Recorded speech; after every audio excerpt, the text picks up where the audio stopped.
Ndagusuhuje kandi ndakwifuriza ibihe byiza cyane aho dukurikiye muri aka kanya. Nguhaye ikaze kandi mu nkuru yacu y'urukundo, inkuru yiswe Inzira. Ntabwo turi buze kuza gutinda, ahubwo muri aka kanya tugiye gutangira. Inkuru yacu ihereye ahantu hari igipangu cyiza cyane. Ni igipangu cy'umusore witwa Jack. Uyu musore uretse kuba ari mwiza ku isura ndetse no mu gihagararo, ahubwo ni umusore wiyitaho cyane, ahora ahumura, yambara neza ndetse ikirenze byose abantu baramukunda kuko ari umusore uzi kubana neza muri quartier. Abantu benshi bamukundira uburyo akunda abana. Ikirenze byose uyu musore ni umukuru w'ibitaro byo muri ako gace, akaba ari umusore abantu bose bisangamo. Muri iyi nzu nziza duhereyemo arimo kwitunganya ari kumwe n'umukobwa bakundana, ariko uyu mukobwa we ntabwo akunzwe muri quartier nk'uyu musore bakundana. Uyu mukobwa ahora avuga nabi, abantu benshi bakunze kumubonana umushiha bose, ndetse baba bibaza impamvu Jack yakundanye na Jessie, umukobwa utangaje gutyo. Muri kino gitondo bamaze kwitunganya, bombi bahise batangira urugendo bajya ku kazi. Uyu mukobwa witwa Jessie ariko tutaza kubyibagirwa, nawe ni umuganga. Muri iki gitondo bahise binjira mu modoka yabo, maze nk'ibisanzwe Jack niwe utwaye. Aragenda yumva indirimbo arishimye cyane mu bigaragara. Jessie niwe utangije ikiganiro mu modoka mu ijwi ryuzuyemo umushiha n'umutima mubi cyane, abwira Jack ati, kwanza banza unazime ibyo biririmbo birimo biransakuriza. Jack ati, ariko se ko wabyutse nabi wabaye iki Jessie? Uyu mukobwa ati, ntabwo ari gutyo wari umbwira se, ibyo narabimenyereye. Jack ati, mbona nyamara ugira umushiha. Jessie ati, urimo kugenda gake rwose, uratuma nkererwa ku kazi kuko urimo kugenda gahoro cyane bidasanzwe. Jack ati, Jessie, ni ukuri uburyo twabanye, uburyo witwaragamo bwarahindutse cyane. Wari umuntu muzima ariko nsigaye nkubona n'umutima mubi. Ibyo ariko Jack yabivugaga amwenyura, ubona yuko nta mutima mubi afite rwose na mutoya. Jessie ati, reka nkureke nigire kwibyariza abagore. Ubwanga mu byumvikana nyine Jessie yakoraga mu gice cyo kwa muganga cyo kubyaza ababyeyi. Jack ati, ariko ubundi ubasha kubyaza ute koko n'uwo mutima wawe? Jessie ati, umva nanjye bintera ikibazo kuko niyo mpamvu nakuyemo na kiriya kida cyawe, nabonaga ntabasha kumva buriya buribwe. Jack n'agahinda kenshi ati, Jessie, iyo nibutse ko twari twarangije gupanga ubukwe, natekereza ko inda yari imaze kugira amezi 2, natekereza ko nari kuzamupapa mwiza ku bana banjye, numva nahita nkwanga. Jessie ati, ntabwo wanyanga rero, ngenda umukobwa mwiza, ndi umusirimu kandi ndi ikizungerezi, wanyanga se ugakunda nde? Mu kuvuga ibyo Jack yari yarangariye umukobwa arimo yambutsa abana abakura ruguru y'umuhanda akabageza ku muryango w'ishuri gutyo gutyo. Jessie arebye umukunzi we asanga umuhungu bakundana ntakiraho hafi, arimo arirebera undi mukobwa. Jessie ati, erega n'ubundi gushurashura kwawe ntabwo gusanzwe, kugeza no ku muturage nk'uriya, muri suriya mukobwa uhora urangarira wazagiye kumusaba urukundo ko yaruguha. Buri gihe iyo tugeze aha ngaha mpita nkubura, mbona wagira ngo ukunda uriya mukobwa. Umuntu w'umwarimukazi, umuturage kurira na ruriya rujipo yambaye. Jack ati, ariko wabonye ukuntu abana baba bamureba bagaseka? Wabonye ukuntu abana baba bamusanga biruka ngo bambutse? Cyangwa ntabwo ujya ubyitaho buri gihe iyo tugeze hano? Jessie atangiye ibindi bitutsi, bahise bagera kwa muganga aho bombi bakorera.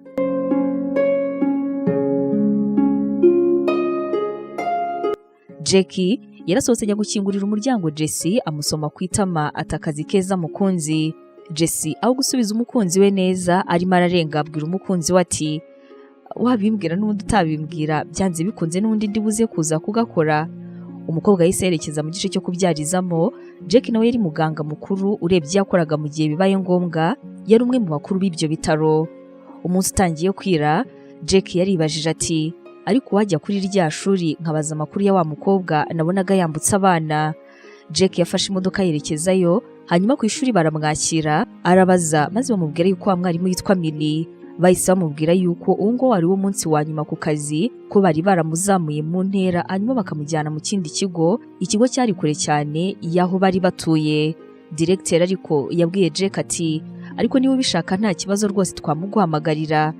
Jack yahise avuga ati, oya nta kibazo, nta nubwo twari tuziranye, ntabwo ari ngombwa. Jack yahise yinjira mu modoka, hanyuma yitekerezaho, atangira kwibaza uburyo buri munsi yageze aho hantu yumva yishimye, ndetse n'uburyo buri gihe akora uko ashoboye ngo asange wa mwarimu akirimo arambutsa abana. Mu mutima we yatangiye gutekereza yuko hari amarangamutima runaka yaba yaratangiye kugirira uyu mwarimu, hanyuma ahita avuga ati ibi ni ibintu ngomba kwikuramo kugira ngo ntazaca inyuma umukunzi wanjye Jessie. Yahise ahitamo kumwibagiza kuko yanatekerezaga uburyo umukunzi we asanzwe ateye, maze agasanga ibyo ngibyo ni ibintu bitazakunda. Ubuzima bwa Jack na Jessie bwakomeje kuba nk'ubusanzwe, hanyuma noneho haza gushira umwaka. Nyuma y'umwaka dutangiriye kwa muganga ahari urusaku rwinshi cyane, abantu barimo barikingiza. Hari igice kiri gukingirirwamo abana ndetse n'ikirimo gukingirirwamo abantu bakuru. Hari umuganga witwa Charles urimo gukingira abana, mu gihe muganga Jack we arimo gukingira abantu bakuru. Wakwibaza ngo barimo barakingirwa hari ikihe kibazo? Mu gihugu hamaze iminsi harimo indwara yitwa waga.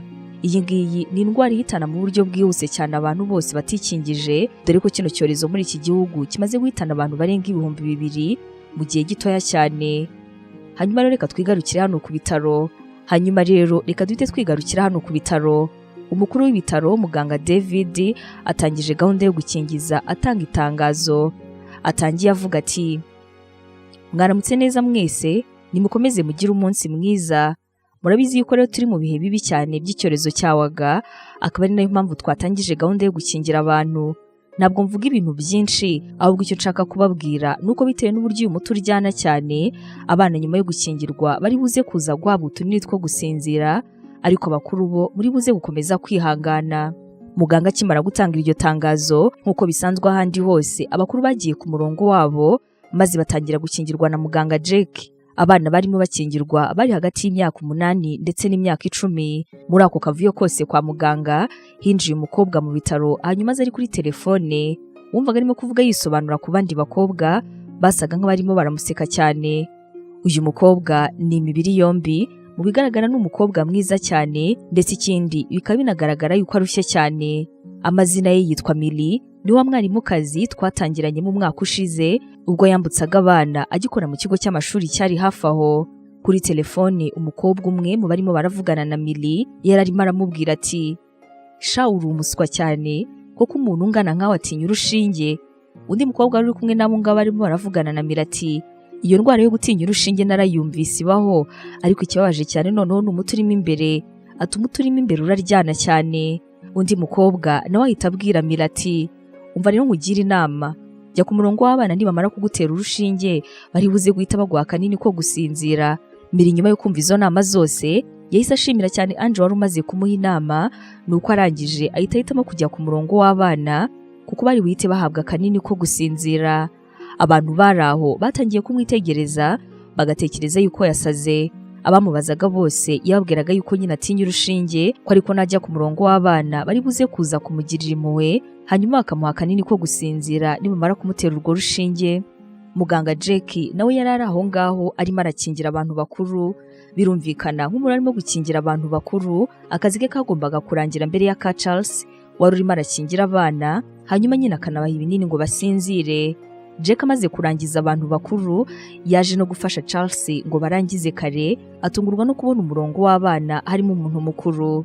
Jack kwihangana byaramunaniye maze araturika araseka, ahita yegera Milly, arangije aramubwira ati: none se wabaye iki kuri hano? Ntabwo uri kubona yuko uyu nguyu ari umurongo w'abana? Atari ku bundi ko ndiba hari ahantu nkuzi haba ari he? Milly n'isoni nyinshi mu kwisobanura abwira Jack ati: sinzi ahantu waba unzi, ntabwo natekereza ahantu ushobora kuba unzi kuko ntabwo nyituye inaha, ariko umwaka ushize nari ntuye inaha, nari umwarimukazi hariya ku ishuri. Jack yahise yibuka yuko uyu nguyu ari wa mwarimukazi yajyaga ahora abona buri munsi, none ahita amubwira ati: ko wabaye mwiza cyane. Milly ahita amubaza ati: wari usanzwe unzi se? Jack ahita amubwira ati: narakubonaga buri munsi wambutsa abana. Milly ahita amwenyura cyane aramubwira ati: yego nambutsaga abana ndabakunda cyane, nari umwarimukazi ariko nyine bampinduriye akazi banjyanye ku kindi kigo. Jack ahita ashyiramo n'akantu ko kwiyemera akavanze no guserereza, ahita akomeza abwira Milly ati: uzi yuko udasanzwe, abandi bakobwa bose bazaga biruka bashaka yuko mbakingira cyane, ariko we waje hano kuri kino kiganga cy'igisaza. Charles nawe araseka, arangije abwira Jack ati: uyu mukobwa niwe wenyine utagusariye, abandi bo nabonaga benda kwica bashaka yuko ari wowe bakingira. Milly wari wabuze uko abwira Jack yuko atinya urushinge, yatangiye kumva Jack ari gusa n'umuserereza, yaramubwiye ati: harya wambwiye ko witwa nde? Jack ati: nakubwiye ngo nitwa Jack. Mira ahita amubwira ati Jack, rero njye ntabwo nkunda abahungu nkawe, ntabwo nkunda abahungu bahumura, ntabwo nkunda abahungu biyitaho, bambara amasaha meza, noneho bakanitaho no ku munsi w'akazi. Miri yakomeje abwira Jack ati nta yindi mpamvu yatumye ntaza hano wari urimo gukingirira abantu bakuru, ariko natekerezaga yuko udashobora kuba wankingira neza, nahisemo rero kwizira ku murongo w'abana. Jack yaratunguwe cyane, nibwo bwa mbere mu buzima bwa Jack yari yumvise umukobwa utamurarukiye cyangwa se ngo amusarire ngo atangarire ubwiza bwe, ahubwo umukobwa urimo kugerageza kumusenya. Jack yahise abwira Mira ati cyakoze uko nagutekerezaga niko nkubonye, ndabona uri umukobwa udasanzwe. Ati kandi umbabarire yuko nambaye isaha nziza, unambabarire yuko mpumura, umbabarire nyine kuri buri kimwe cyose cyakubangamiye kuri njye. Hanyuma nyine nta kundi ubwo muzehe Charles aze kuza kugukingira, agukingirane n'abana. Icyo gihe byari bimaze kuba nka 11 kandi Miri yarakiri inyuma ku murongo. Jack akirimo kuganira na Miri, Jesse wa mukunzi wa Jack yahise aza yirukanka ahita abwira Jack ati sweetheart, ntabwo urarangiza gukingira ngo dutahe? Ndikumva niruhiye cyane, nta n'ikintu mfite kindi cyo gukora. Jack ati nari ngiye gufasha muganga Charles gukingira abana, ibyo ngibyo ntango ibyo byabo bana ntabwo waza kubivamo, byihorere rwose Charles aze kubakingira. Jack nyine kuko nakundi kuntu yari kubigenza yahise asezera Miri ndetse na muganga Charles, ariko agenda atabishaka, ubona yuko hari byinshi yari agikeneye kuganira na Miri. Ako kanya Jack na Jesse bakimara kugenda, byari bimaze kuba nka 9 z'ijoro, ndetse n'inkingo zari zazanywe kuri ibyo bitaro nazo zihita zishira. Umukuru w'ibitaro yaraje arongera atanga irindi tangazo aravuga ati abana mutakingiwe uyu munsi, ababyeyi babacyure bazabagarure ejo amasaha dore yagiye. Ubwo no muri abanga muganga yavugaga hari harimo na Miri wari uri ku murongo w'inyuma. Bukeye gahunda yarongeye nk'ibisanzwe, ariko kuko Miri yari afite akazi kenshi yaje gukingirwa byarangiye. Yanasanze muganga Charles yagiye, hari Jack wenyine. Wibuke yuko Miri yari yabwiye byinshi Jack bijyanye n'abasore adakunda. Jack akibona Miri yarishimye bigaragara, hanyuma aramubwira ati nuko n'ubundi uje inkingo zarangiye, ariko n'ubundi nari kugukingira. Miri aramubwira ati unkingira se kubera iki? Jack ati ejo wari wambwiye yuko mpumura, wari wambwiye ko nambaye neza, ibintu by'umweru bisa neza, wanambwiye ko nambaye isaha ihenze, none rero dore byose nabiretse, uri kubona nameze neza se? Miri yikanzemo kuko byose uko yari yabivuze yari yabivugiye kwikura mu isoni, ntabwo ari ibintu byari bimufasheho. Gusa ariko yatunguwe cyane n'uburyo Jack byose yari yabikoze, yubahirije kutambara isaha, atisize parfum nziza yari yisize umunsi wari wabanje, ndetse no mu bigaragara yararebye asanga uburyo ejo hashize yari yitayeho ntawe bihuriye nuko yari ameze none. Miri yaratunguwe cyane, hanyuma arangije araseka abwira Jack ati ukomeze noneho ntabwo ukunda, ubwo umeze neza rwose. Jack ati nari nzi ko wabivugiye ko ntagukingira, ariko ni wanankunda nta kibazo. Miri yahise abaza Jack ati wa mukobwa ejo wakubwiraga ngo mutahe ninde? Jack yaramusubije ati oya ntabwo ari umugore wanjye, ariko nanone ntabwo atararangiza kuvuga. Miri yahise amubwira ati oya nta kibazo icyo yaba ari cyo cyose, nta kintu byaba bitwaye. Jack nawe yarasetse ndetse na Miri araseka, ariko Jack akomeza kwitegereza cyane Miri. Miri yahise amubwira ati rero kuba gukingira byarangiye, narindi mu kazi kenshi cyane, wenda ndatekereza yuko nzagaruka ejo nanjye bakankingira. Jack yaramubwiye ati nta kibazo rwose, ni karibu, niteguye kuzagutera urushinge, ubwo noneho meze neza nk'umuntu ushobora kuba yagukingira. Umunsi wakurikiye Jack yategereje yuko Miri agaruka kwa muganga, ariko araheba. Umunsi wawukurikiye nawo ntabwo Miri yigeze aza kwa muganga. Umunsi wa gatatu nibwo Miri yaje kwa muganga. Jack akimubona yarasetse cyane ndetse arishima bitangaje, hanyuma kwihangana biramunanira, aza yirukanka abwira Miri ati ndumva nishimye cyane kukubona. Miri arangije aramubaza ati ushimishijwe n'iki se? Jack ahita amubwira ati nanjye simbizi, ndikumva gusa nishimye, mfite ibyishimo bidasanzwe kubera kukubona. Jack yahise ajyana Miri ahantu bagombaga kumukingirira, hanyuma yicara mu ntebe ari nako yitegereza ibishushanyo byari biri muri icyo cyumba cyo kwa muganga. Jack yahise asohoka amubwiye yuko agiye kuzana urukingo. Ako kanya Miri yahise agwa agacuho yarananiwe cyane. Jack avuye kuzana urukingo yasanze umukobwa yasinziriye, ibyamuhaye amahirwe yo kumwitegereza. Yamuzaniye umusego, amuzana n'icyo kwiyorosa, yegekaho icyumba, ubundi arangije amubwira amagambo menshi cyane ati unyihanganire nubwo wasinziriye, ntabwo ndi buze kugukingira, byibura ndashaka kuzongera nkakubona ku munsi w'ejo. ndaza kukubeshya yuko inkingo zashize utahe maze uzagaruke ku munsi w'ejo. Ntabwo niteguye kugusezera none. Jack mu mutima we yari yatangiye kwiyumvamo ikintu kidasanzwe kuri uyu mukobwa. Akimara kumubwira ayo magambo yahise asohoka ajya kwita ku bandi barwayi. Miri yasinziriye igihe kinini cyane nk'amasaha 3, yararushye cyane, yaravuye ku kazi ananiwe bitangaje. Jack yaragarutse asanga nibwo Miri akangutse, arangije aramubwira ati wasinziriye igihe gihagije? Miri ati cyane rwose, none se wankingiye? Jack aramubwira ati none se nari kugukingira ne kandi nasanze wasinziriye? Ati ahubwo n'inkingo zashize, ati ubwo rero uraza gutwara nimero zanjye hanyuma uzamvugishe ku munsi w'ejo n'igihe uzagukingira. Miri yaravuze ati okay nta kibazo, ejo ndumva nta kazi kenshi mfite. Ubwo ngashyira nimero zanjye. Ahangaha abangaba bombi nibwo bahise bahana nimero. Miri yarahagurutse arangije aragenda, gusa nanone umunsi wakurikiye yaje guhamagarwa bitunguranye ku kazi. Jack yarategereje yuko uyu munsi Miri ari buze kuhagera biranga. Nibwo yatangiye kwiyumvamo yuko mu mutima we ashobora kuba yaratangiye kugira ibyumviro bidasanzwe kuri Miri, maze atekereza yuko nanatangira kugira icyo abwira Miri agomba kuba yatandukanye na Jessie wari warahoze ari umukunzi we. Ahangaha nibwo kuri uwo mugoroba Jack yajyanye Jessie ku ruhande, arangije aramubwira ati nshuti yanjye urabizi twakundanye igihe kinini, ndatekereza ko umwaka ugiye kuzura. Jessie ati ako noneho uko numva urimo kumbwira ibintu by'urukundo, wabaye amahoro, wowe utangiye ibintu by'urukundo imbere yanjye.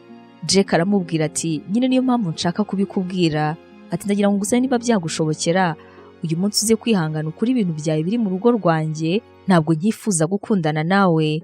Jessie byaramurakaje cyane, ahita amena ibintu byose byari aho ngaho kwa muganga bari, maze arangije ahita abwira Jack ati nari mbizi kuri imbwa, nari mbizi ko nta kintu na kimwe tuzigezaho. Jack yaramubwiye ati nakoze uko nshoboye kose kugira ngo ibintu byacu bizagende neza, ariko mbona iby'urukundo rwanjye nawe rwose bitashoboka. Jessie yaramubwiye ati nta kibazo, ariko umuntu wese ubiri inyuma ntabwo bizarangirira aho ngaho.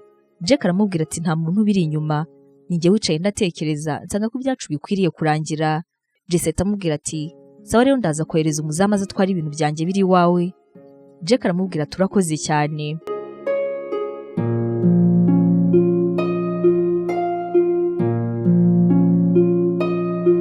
Hashize igihe buri munsi umukobwa wese winjiye kwa muganga, Jack agatekereza yuko ari Miri winjiye. Nyamara ku ruhande rwa Miri yari yaragize akazi kenshi, yarabuze uburyo yajya kwikingiza. Yatekerezaga ukuntu noneho atinya urushinge, akanibaza uburyo ari Jack uzarumutera, yakwibuka ukuntu yamubeshye yuko yanga abasore biyitaho, byose bigatuma akomeza gucika intege zo kuba yajya kwikingiza. Kandi ubwo ku rundi ruhande ni nako abantu benshi mu gihugu bakomezaga kwandura, ari nako abandi bicwa na waga, indwara yari imaze gufata indi ntera ikomeye. Miri yaje gufatwa n'icyorezo ararwara araremba cyane, hanyuma inshuti ze za zindi yavuganaga nazo ubwo yazaga mu bitaro ku nshuro ya mbere nizo zamuzanye kwa muganga. Muganga Charles, wa musaza watangiye akingira abana, niwe wakiriye izo nshuti za Miri. Izo nshuti za Miri zari zihangayitse bigaragara. Umukobwa umwe witwa Ange yabwiye muganga Charles ati muganga rwose reka nkubwize ukuri, uyu mukobwa yitwa Miri, ni umwana mwiza, tubana mu gipangu, ariko ndakubwiza ukuri yuko ari we wenyine witonda. Ati twese uko tureba ahangaha turabasinzi, duhora mu birori, duhora mbega mu isi yacu. Ati ariko Miri araza akatumesera, aradutekera, aradukoropera, nyine ubyumve ngo tumubuze twapfa. Ange yakomeje abwira muganga ati ikindi kandi ni twebwe muryango wenyine agira, ni imfubyi nta babyeyi agira, ariko akora akazi kose gashoboka akabasha kuba atiyandaritse, yewe natwe ajya tuguriza amafaranga. Ati muga ukora uko ushoboye kose hanyuma Miri wacu abashe gukira. Ubwo Ange yavugaga ibyo ngibyo abibwira muganga Charles, ni nako Jack yari ari aho ngaho, aho yari arimo yumva amagambo yuzuye ibitutsi ya Jessie, dore ko nyine bakoranaga mu bitaro bimwe. Jack akimara kumva ibyo Ange yavugaga kuri Miri, yise abwira Jessie ati umva nkubwire turaza kongera kuvugana, mbabarira njye kwita kuri uriya murwayi, none se uramwitaho ntabwo muganga Charles ahari, muganga Charles agiye gutaha n'ijya uri buze kuza kurara izamu. Jessie aramubwira ati okay sawa. Muganga Charles ibyo yari amaze kubwirwa byamukoze ku mutima, hanyuma abwira Ange ati humura ndaza gukora uko nshoboye kose kandi humura biri buze kugenda neza. Jack yahise yinjira aho ngaho, hanyuma ahita abwira Charles ati mbabarira umbwire yuko uyu mukobwa yitwa Miri. Charles ahita amubwira ati ni wa mwana w'umukobwa yigeze kuza kwikingiza hanyuma agahagarara ku murongo w'abana. Ati bambwiye ibye byose. Jack ahita amuca mu ijambo ati nabyumvaga, ahubwo reka tugerageze tugire vuba vuba tumuvure. Charles ahita amubwira ati rero nari mfite gahunda mu muryango, sinzi niba wamfasha. Atararangiza iryo jambo Jack aramubwira ati humura rwose nta kibazo, n'ubundi amasaha yo kurara izamurebye yari yegereje, rwose wajya muri gahunda zawe nta kibazo. Muganga Charles ati urakoze, Imana iguha umugisha. Jack yijeje muzehe Charles kwita kuri uwo murwayi nk'uko n'ubundi yari asanzwe abikora no ku bandi. Yitegereje Millie maze areba uburyo umukobwa yari yabize ibyuya, iminwa ye yumye, uruhu rwahinduye ibara kandi ashyushye cyane. Indwara yari yamufashe byari bimeze nabi. Jack yarikanze cyane atangira gukora ibizamini byose, ari nako areba icyo yakora ngo Millie ataza kwitaba Imana. Bwarakeye uwo munsi nawe amwirirwaho, amara iminsi 2 akora buri kimwe ngo arebe ko Millie yakanguka. Jack akaba yararaga aho ngaho hafi ku bitanda. Abakobwa b'inshuti za Millie nabo bazaga kumusura, ariko kandi Millie atabasha kubavugisha kuko yari arembye. Jesse wahoze ari umukunzi wa Jack yaje kumenya amakuru y'uko wahoze akundana nawe atakiva mu bitaro kubera umukobwa uharembeye. Ibyo ngibyo byamuteye umujinya cyane, atangira gupanga icyo gukora. Umunsi umwe ari nijoro, ibintu byose bimeze nabi cyane, Jack yataye icyizere abona yuko byanze, yafashe ukuboko ikiganza cya Millie, hanyuma arangije aramubwira ati Millie, ntabwo nari nkuzi, nta nubwo nari nzi yuko nzigera niyumva gutya na rimwe, nta na rimwe mu buzima bwanjye nari nariyumvishe gutya, ariko ikimbabaje ni uko ugiye utanyumvise kandi nanjye narabigizemo uruhare. Ati hari ibintu nshaka kukubwira. Ikintu cya mbere nshaka kukubwira ni uko ubushize ubwo nakubwiraga ngo inkingo zashize mu by'ukuri zitari zashize, nifuzaga yuko wazagaruka hano kwa muganga maze nkongera kukubona indi nshuro. Ati ubwo wagarukaga ahubwo nibwo wasanze zashize. Impamvu nashakaga kukubona nanjye sinyizi, ariko nkurikije uburyo nahangayitse ndetse n'uburyo ndimo ndagutekerezaho cyane, nkurikije uburyo gutaha byananiye rwose Millie, nubwo utarimo kunyumva ariko ndagukunda cyane. Jack yakomeje avuga ati ubwo nagusangaga ku murongo w'abana waje kwiteza urushinge ku murongo w'abana, byaransekeje cyane, ariko kandi numva nimvisemo ikintu kidasanzwe kuri wowe. Umaze kumbwira yuko ariwe wambutsaga abana hariya ku ishuri, nahise numva yuko umutima wanjye utambeshye. Nakomeje gutekereza yuko hari ikindi kintu kidasanzwe kuri wowe. Yakomeje amubwira ati ikindi kimbabaje rero ni uko iyo nza kugukingira mu by'ukuri biba byaragenze neza, ubu ngubu utaranduye. Jack yakomeje abwira Millie ati ikindi noneho kimbabaje cyane kurenzaho ni uko ari nk'aho ari njye ukwishe. Ati uza gusanga ndi umusore utisiga imibavu, umusore utambara amasaha ahenze, wari kuba warakingiwe maze nturware kino cyorezo.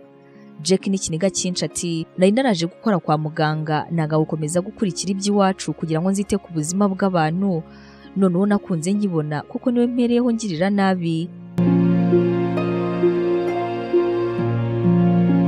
Ibyo byose Jack yari arimo abivuga, Jesse ari hirya ku muryango aho yari yaje kureba uburyo wo bakundanaga, amaze iminsi mu bitaro yita ku wundi mukobwa.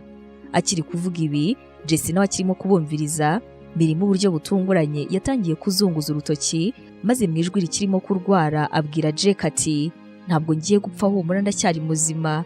Ikindi kandi ntabwo ari wowe watumye ntikingiza, jye ubusanzwe ntinya urushinge, ntabwo nanga abasore bagira isuku ahubwo ndabakunda cyane. Kuba ari wambaye isaha nta nubwo nari mbizi yuko ihenze.